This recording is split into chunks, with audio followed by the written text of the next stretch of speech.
మీ ఎలాంటి వ్యాపార ప్రకటనలకైనా వెంటనే మా ఛానల్ సంప్రదించండి. ఓం నమ శివాయ నమ.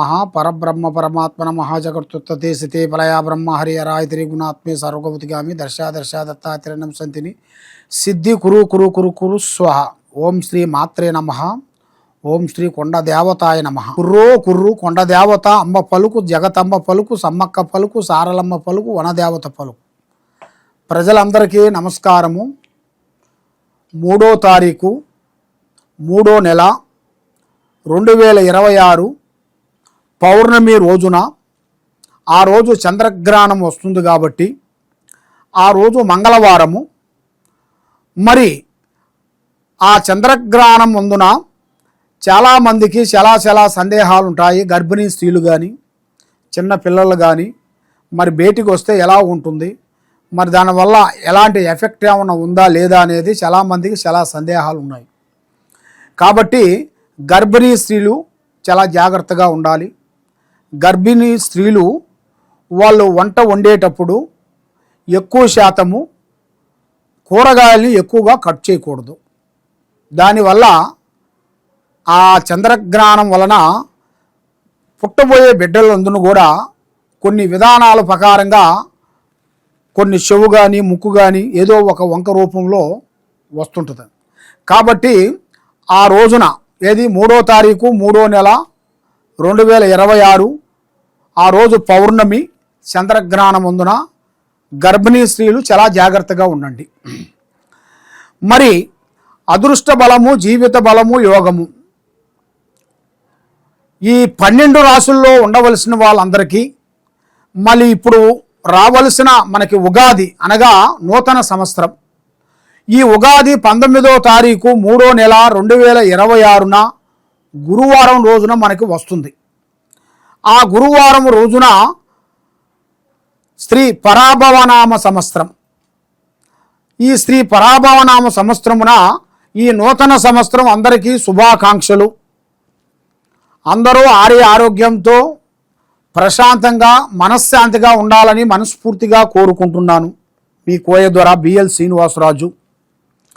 మరి మీ యోగాన్ని బట్టి, నక్షత్రాన్ని బట్టి ఈ 12 రాసుల్లో ఉండవలసిన వాళ్ళందరికీ ఏ రాశి అందునా, ఏ రాశి నుంచి ఏ రాశి వరకు వాళ్ళ స్థితిగతులు మారుతున్నాయి, వాళ్ళ యోగ నక్షత్రం అనేది ఎంతవరకు వచ్చింది, వాళ్ళ గడియలు ఎంతవరకు నడుస్తున్నాయి, వాళ్ళకి విద్యారంగంలో ఎంతవరకు వచ్చింది, మరి కుటుంబంలో కూడా కళ్యాణం కాకోకుండా చేతికాడుకొచ్చింది దూరం కావటం, మరి ఎన్నో రోజుల నుంచి పెళ్లి కావాల్సిన వాళ్ళు కూడా లేటుగా పెళ్ళిళ్ళు కావటం, మరి వాళ్ళకి విద్యా రంగంలో కూడా చదువులో కూడా చాలామందికి చదువులో కూడా కొంచెం బ్రేక్ కావటం, రాజకీయ విశేషాల్లో కూడా కొన్ని ఇబ్బందికరమైన సమస్యలు కొన్ని రావటం, ఇంట్లో మనశ్శాంతి లేకోకుండా ఉండటం, ఆరోగ్య సమస్యలతో కొంచెం సతమతం కావటం, ఇలాంటి సమస్యలతో చాలామంది సతమతమయ్యే వాళ్ళందరికీ ఇప్పుడు ఈ 12 రాసులకి గురించి నేను చెప్పబోతున్నాను.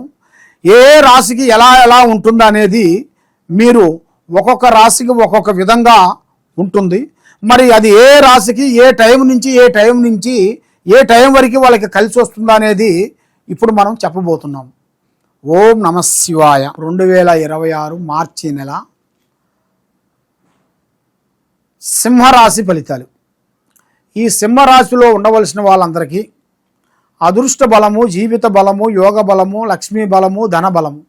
వీళ్ళకి ఎక్కువగా ధన బలం ఎక్కువగా ఉంటుంది.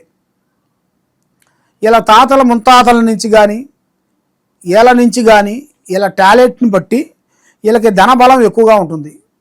కాబట్టి తెలివితేటలు, ఆలోచనలు కొన్ని తక్కువగా ఉంటాయి.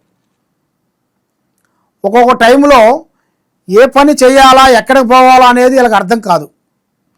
వేరే వాళ్ళ మధ్య వాళ్ళ మాటలు విని ఎంతో నష్టపోతుంటారు. కాబట్టి వీళ్ళు ఏ కార్యక్రమం చేసినా, ఎక్కడికి పోయినా మనస్సు శాంతి లేకోకుండా అయిపోతుంటుంది వీళ్ళకి. ఈ సింహరాశిలో ఉండవలసిన వాళ్ళకి మంచి అద్భుతమైన విజయాలను పొందాల్సిన యోగం దగ్గరికి రాబోతుంది. మరి ఎన్నో రోజుల నుంచి వీళ్ళ మనసులో అనుకున్న కోరికలు, మరి ఎక్కడెక్కడో పోయి విదేశాల్లో వెళ్ళి అక్కడ కష్టపడి చెమట ఓడిపి అక్కడ కొన్ని డబ్బులు సంపాదించుకొని రావలసిన యోగా నక్షత్రం అనేది ఇలా జాతకంలో చాలా కనబడుతుంది. అంటే విదేశాలు, foreign America, London, Australia, Dubai ఇలాంటి దేశాలలో వెళ్ళి మంచి పేరు సంపాదించుకొని, డబ్బులు సంపాదించుకొని, కోట్లు సంపాదించుకొని ఒక అభివృద్ధిగా రావాల్సిన యోగం అనేది ఇలా జాతకంలో కనబడుతుంది. కాబట్టి నరఘోష ఎక్కువగా కనబడుతుంది. దానివల్ల ఎంత డబ్బు సంపాదించినా ఎక్కడికి పోయినా కూడా ఆ లక్ష్మమ్మోరు అనేది పెద్దగా నిలబడతలేదు. చేతికాడకు వస్తుంటుంది, చేయి జారిపోతుంటుంది. ఎవరు నమ్మినా కూడా నమ్మిన వాళ్ళ నుంచి కొన్ని విరోధాలు కొన్ని రాబోతుంటాయి. ఎవరు మనం ముఖ్యంగా నమ్ముతామో వాళ్ళ నుంచే కొన్ని సమస్యలు మనకు ఎదురవుతుంటాయి.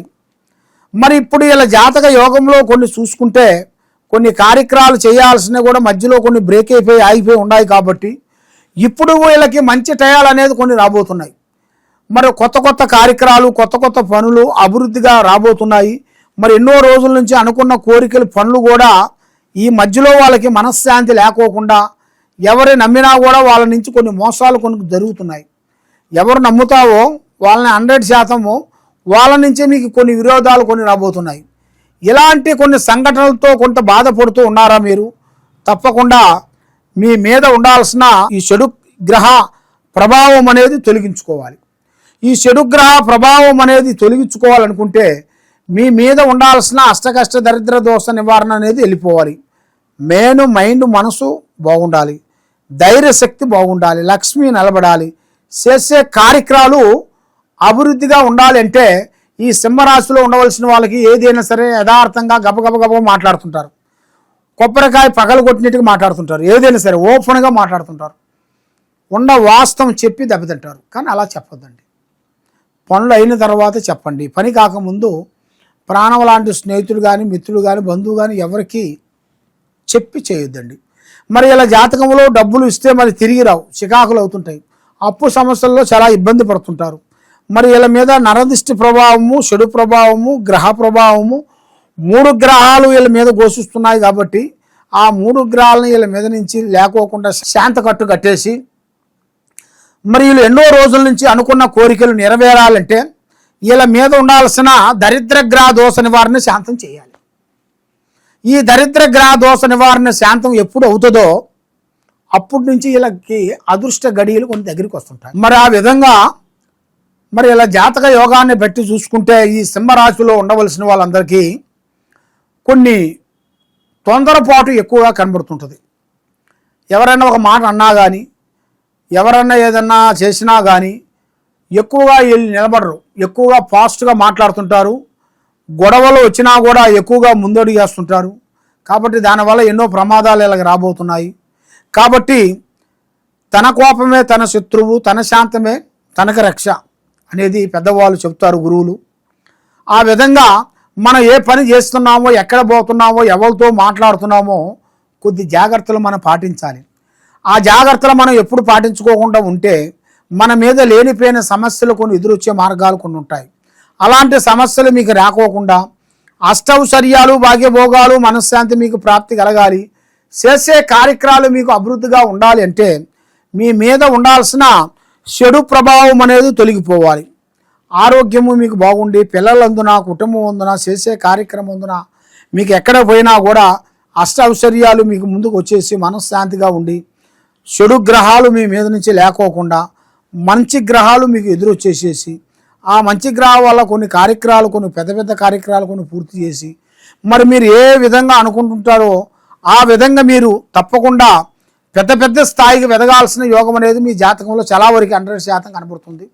కాబట్టి మీకు ఒక స్థాన చలనం అనగా ఇల్లు కట్టుకోవటం, బలువైన ఇల్లు కట్టుకోవటం మీ జాతక యోగంలో కనబడుతుంది.